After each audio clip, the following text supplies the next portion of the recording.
Bien, estamos de vuelta ya en la parte final del tema de esta noche, el futuro de la educación dominicana y la experiencia que hemos podido extraer o que vamos a extraer de la pandemia que ha obligado a interrumpir el proceso normal del año lectivo al año 2019-2020.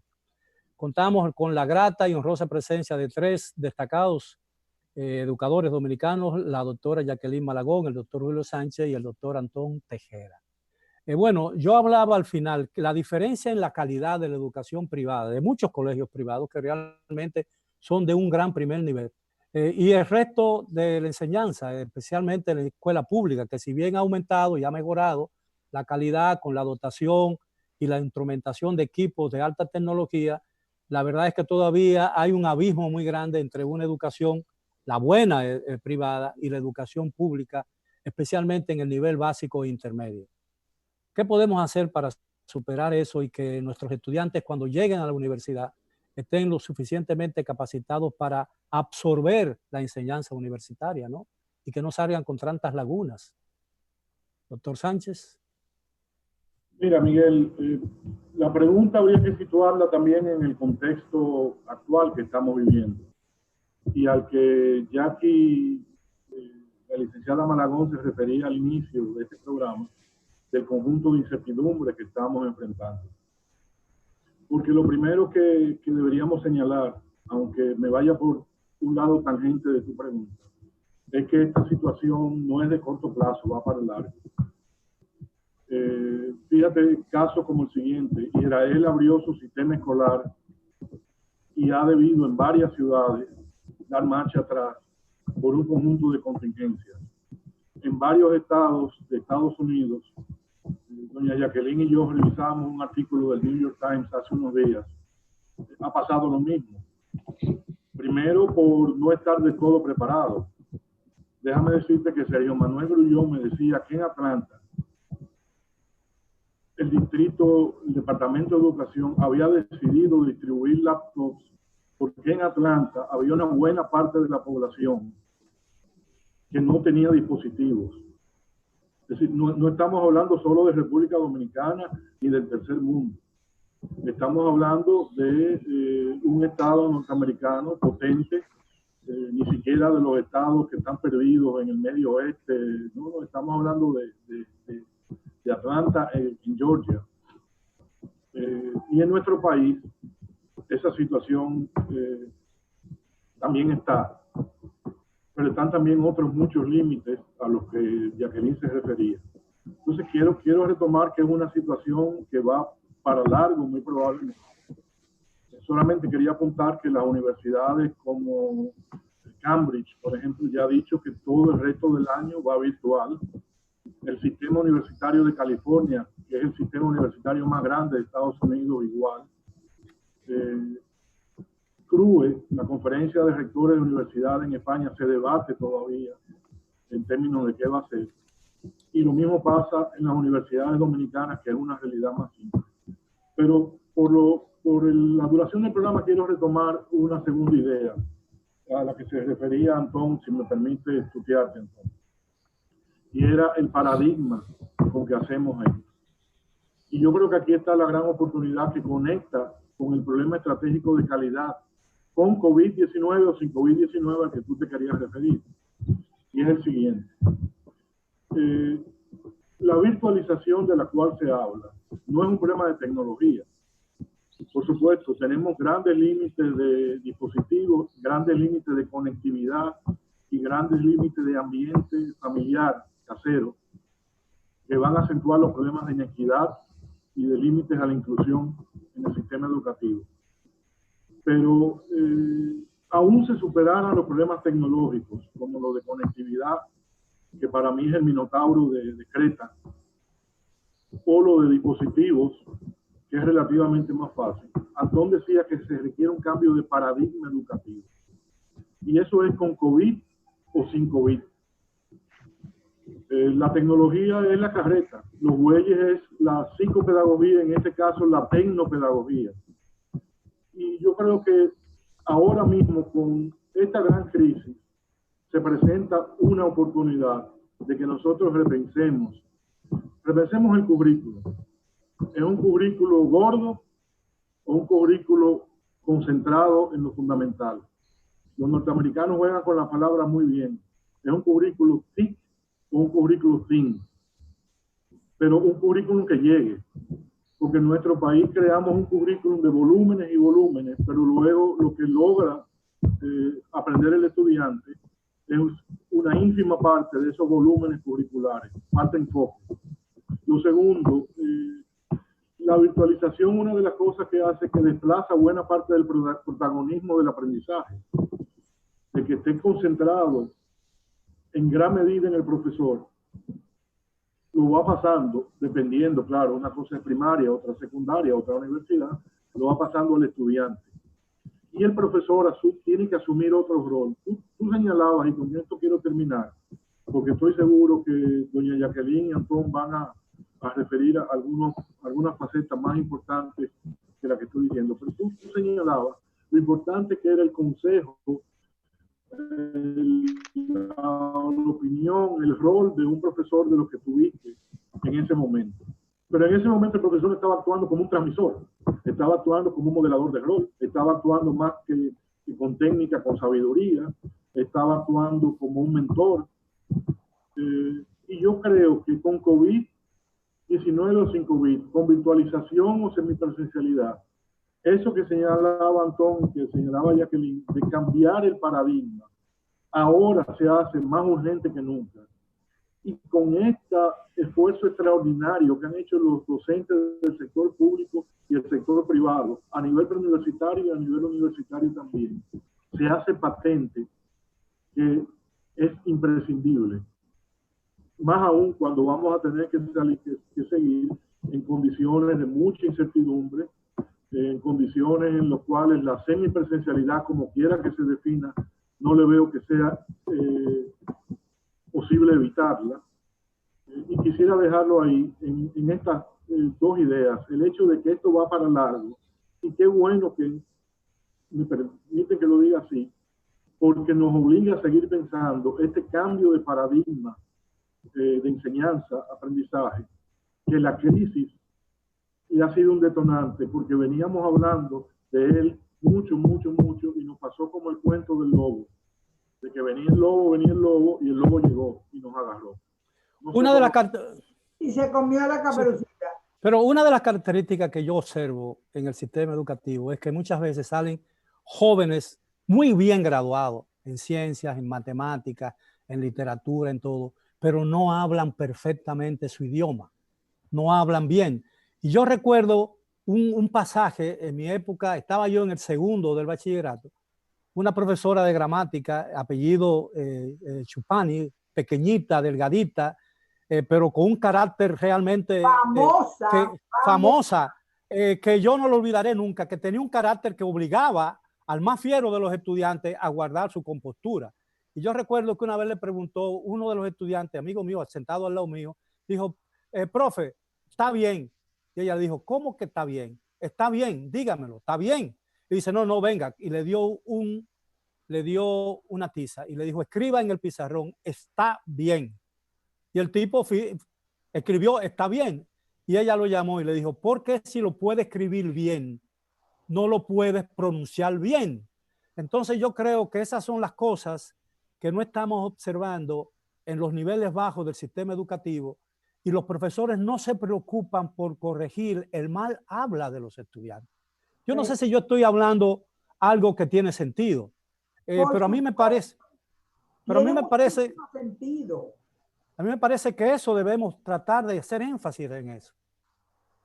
Tú oíste la primera parte y Anton y Julio no me dejarán mentir, el problema grande que tenemos, la lectoescritura y la matemática, eso que tú dices de la expresión, que no saben escribir y esto, todo se debe a una deficiente formación o aprendizaje en la lectoescritura.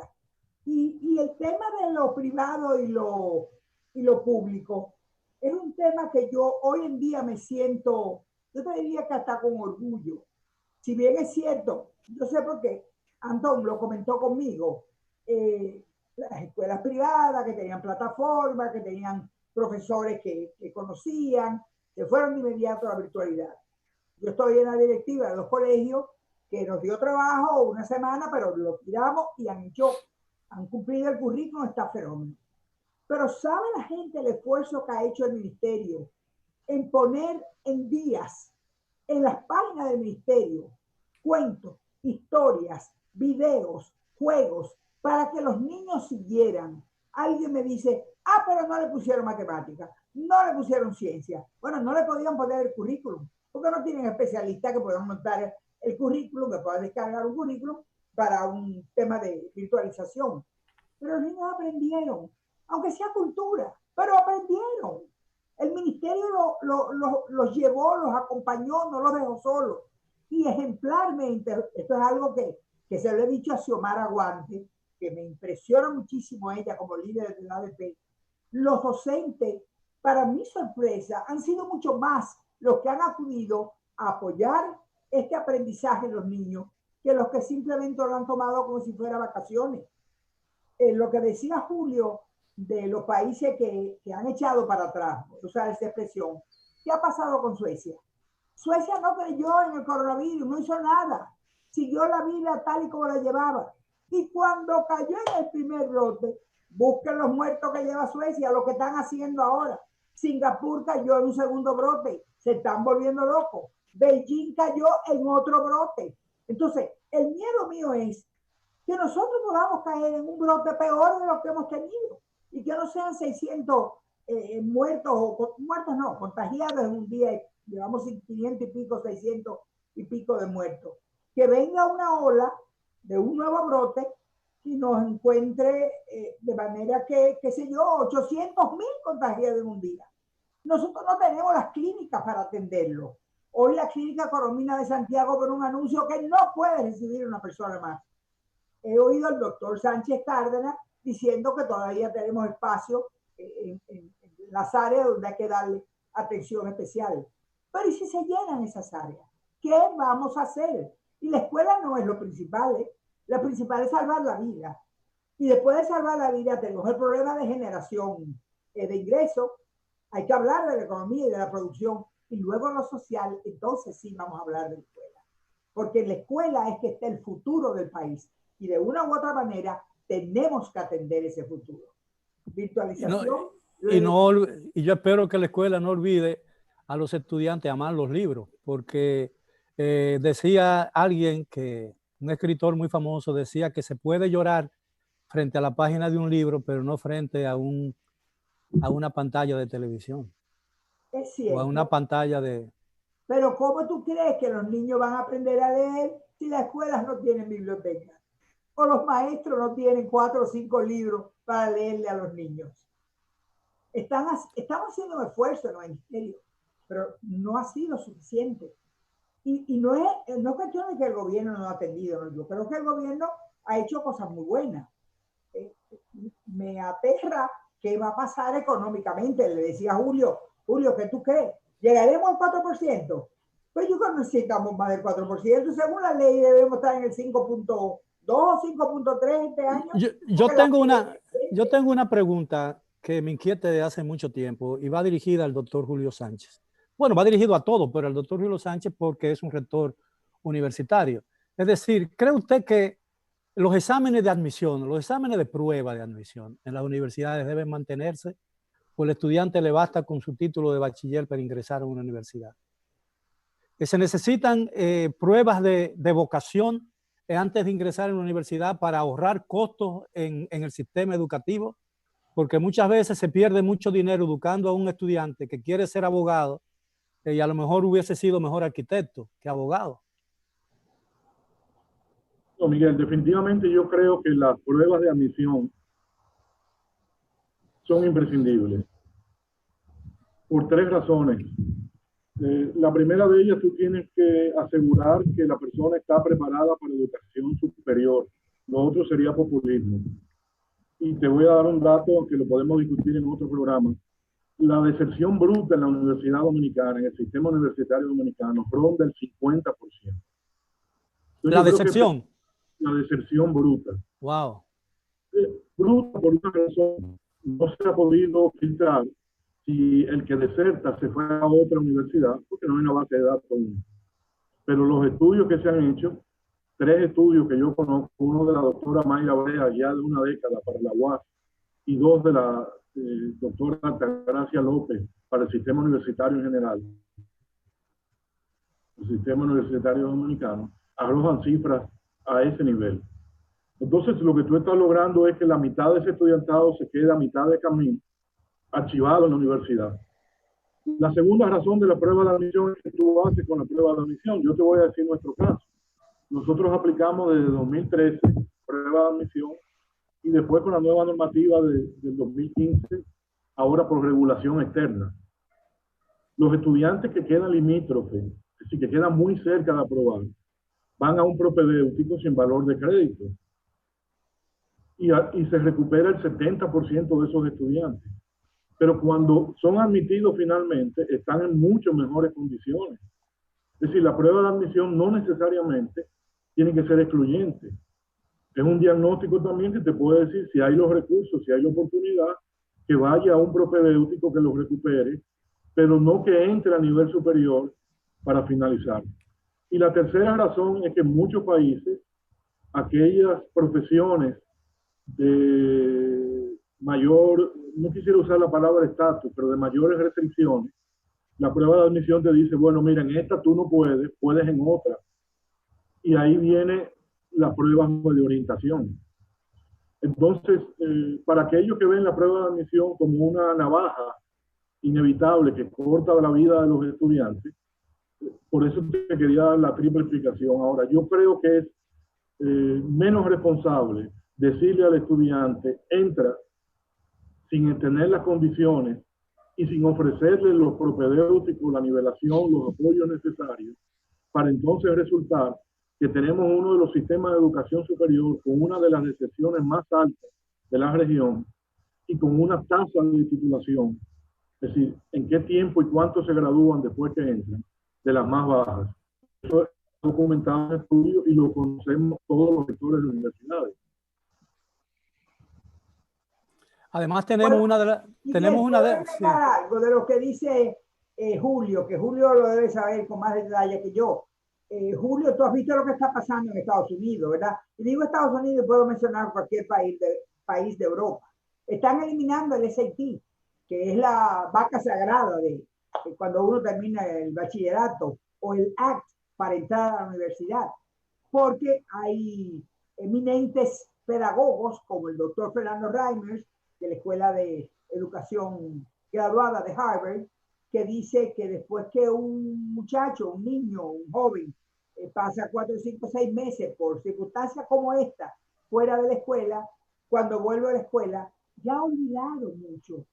Entonces, ponerlo a pasar una prueba es una manera de castrar al niño. No puede seguir, no puede hacerlo. Sin embargo, como dice Julio, darle un propedéutico, darle la oportunidad de recuperar lo que ha perdido, ese es nuestro papel, porque es que tenemos que llevar todos los muchachos, tratar de llevar todos los muchachos a un nivel más o menos igualitario para que podamos decir que tenemos un sistema de equidad.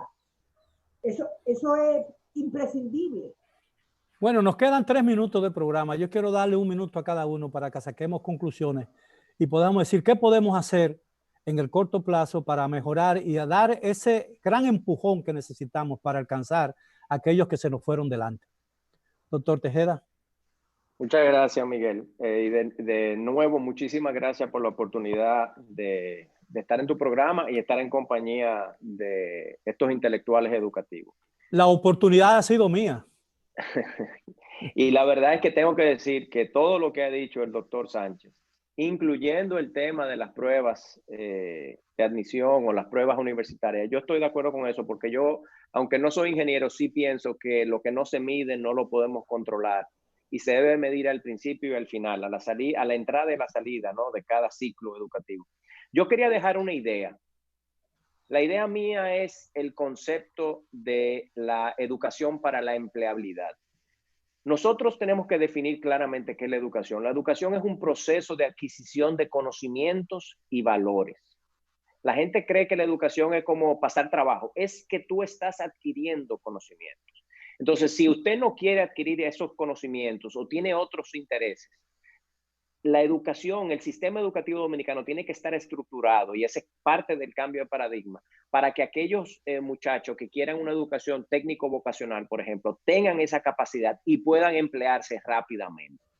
Y aquellos que sí quieran seguir una estructura o un camino educativo un poquito más pesado, también lo puedan lograr.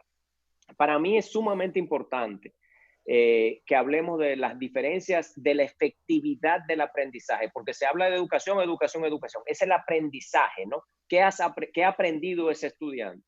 Yo creo que no hay duda alguna, Miguel, y no es solamente en la República Dominicana, a nivel regional nuevamente, la efectividad educativa tiene una correlación directa con el nivel socioeconómico, y de ahí en los problemas con la equidad, con la educación.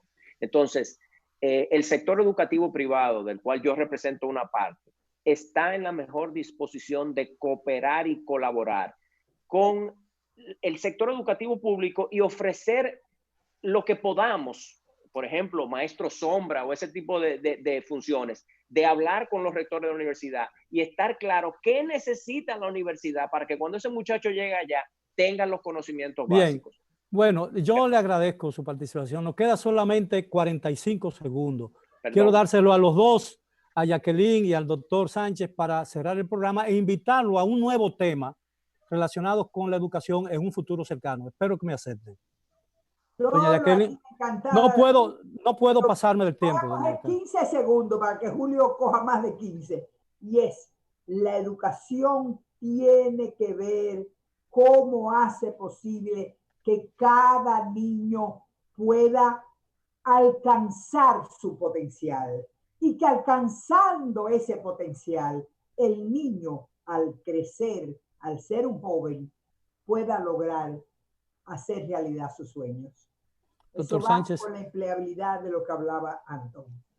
Yo solo quiero que la crisis que nos hace pensar en las interrupciones que hemos tenido, como la de los huracanes, como aquella de la guerra de abril, para los que tenemos más edad, o ahora este de COVID, nos deben hacer pensar qué es lo fundamental, cuáles son los fundamentos curriculares que no podemos olvidar en ningún nivel, en lugar de la dispersión curricular.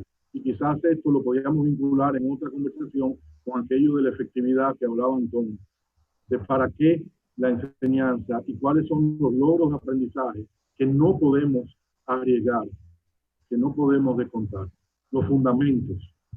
Bien, doctores Jacqueline Malagón, Julio Sánchez y Antón Tejeda, muchísimas gracias. Quedo muy agradecido y en deuda con ustedes por la amabilidad de aceptar nuestra invitación para tratar un tema fundamental para el presente y el futuro de la nación dominicana. Ha sido todo por hoy. Gracias por su atención. A los amigos televidentes, los esperamos como de costumbre mañana a la hora de siempre. Hasta entonces. Gracias, amigo. Gracias.